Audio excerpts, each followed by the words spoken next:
түсірем. Отырсаң болады. Шөп негізі маңызды, бірақ бірінші кезекте ойынның сапасына қараймыз. Түсінікті ғой, тоқталатын жерлер бар.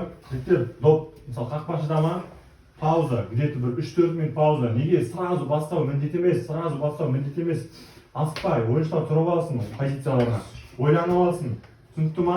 Сосын ашылған кезде жалпылама көрсетсем, жалпылама. Вот, мынау қақпашы бастайын деп жатыр ма? Жігіттер, мына жеріне келіп алып тұрудың қажеті жоқ. Мына ойындағы мен көрген дүние. Мына сызыққа дейін келіңдер. Міне жоғары көрсетіңдер, төмен түсіңдер, ойыншыларыңды ұсыныңдар барынша. Түсінікті ма? Шире деген ол. Сызыққа дейінгі ойын, доп бізде болған кезде, доп қарсыласта болған кезде уже солай бөлінеді.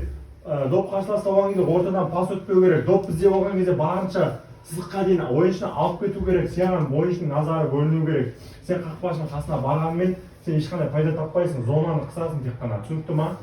Түсінікті ғой, ойын сапасы сосын қақпаның алдына келдіңдер ма?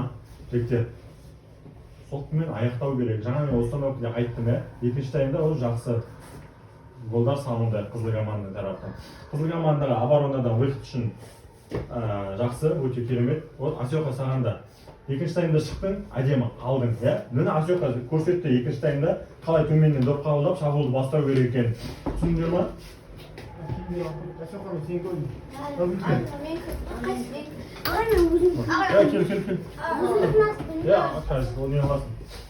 Отыра тұр. Көрдіңдер ғой, екінші таймда төменнен қабылдады.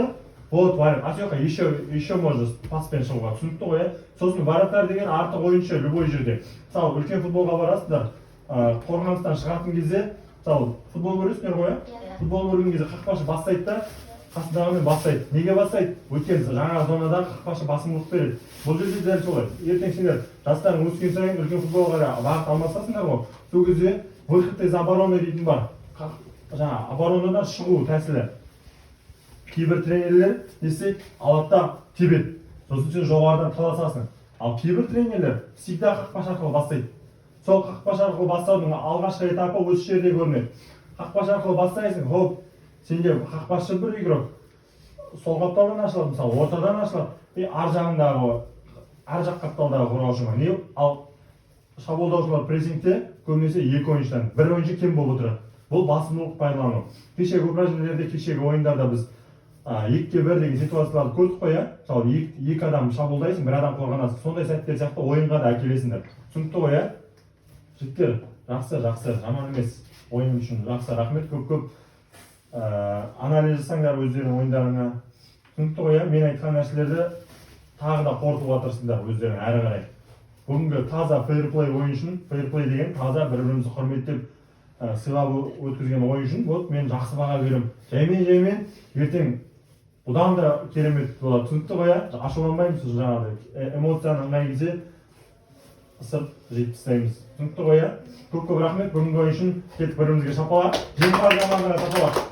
Жеңімпаз команда, көк команда 3-2 өтті ғой. Вот шапалақ. Давай, қаттырақ шапалақ.